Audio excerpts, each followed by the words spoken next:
Allrounder র্যাঙ্কিংয়ে মেহেদী হাসান মিরাজ 7 নম্বরে উঠে এসেছেন। আশা করছি খুব দ্রুতই তিনি বিশ্বের সেরা অলরাউন্ডার হয়ে দেখাবেন। বিপিএল নিয়ে বিরাট সুখবর দিল বাংলাদেশ ক্রিকেট বোর্ডের নতুন সভাপতি ফারুক আহমেদ। তিনি জানিয়েছেন যে ফ্র্যাঞ্চাইজির সাথে বিপিএল এর আয় ভাগাভাগি করবেন। তিনি জানান, আমি তাদের সুযোগ সুবিধা দিতে চাই। তারা বাংলাদেশ ক্রিকেটে বিনিয়োগ করছে, তাই বিনিময়ে তাদের কিছু পাওয়া উচিত। সত্যি এটি একটি দুর্দান্ত পদক্ষেপ। বিশ্বের সেরা গোলকিপার এমিলিয়ানো মার্তিনেজ সদ্য এক সাক্ষাৎকারে এমনটাই বললেন লিওনেল মেসি। সাকিব যখন আসলো তো আল্লাহ তাআলা না এরকম আমাদের কোন সময় যে যখন পাকিস্তানের ঘরের মাঠে দাপট দেখিয়ে টাইগাররা বাংলা ওয়াশ করে পাকিস্তানকে হারিয়ে সিরিজ জিতে নিয়েছে। আর বাংলাদেশের এমন দুর্দান্ত ঐতিহাসিক সিরিজ জয়ে অভিনন্দন জানিয়েছেন মাশরাফি বিন মুর্তজা।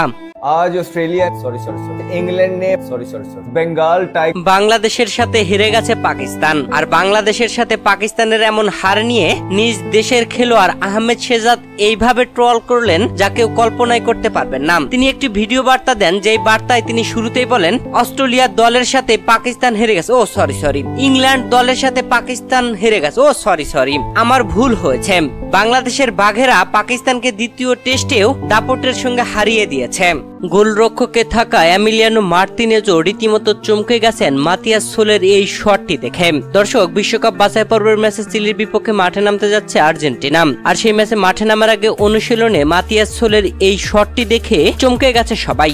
পাকিস্তানকে বাংলা ওয়াশ করবার পরে বাংলাদেশের প্রধান কোচ চান্ডিকা হাথুরু সিং বলেন, feel so blessed, thank you to everyone make this happen. এর বাংলা মানে হচ্ছে তাই সন্তুষ্ট বোধ, এই ঘটতে সবাইকে ধন্যবাদ। লিওনেল মেসির মতো ট্রফি নিয়ে ঘুমিয়েছিলেন নাজমুল হোসেন শান্ত। পাকিস্তানের বিপক্ষে সিরিজ জয়ের ট্রফি নিয়ে হুবহু মেসির মতো করে উদযাপন করলেন নাজমুল হোসেন শান্ত।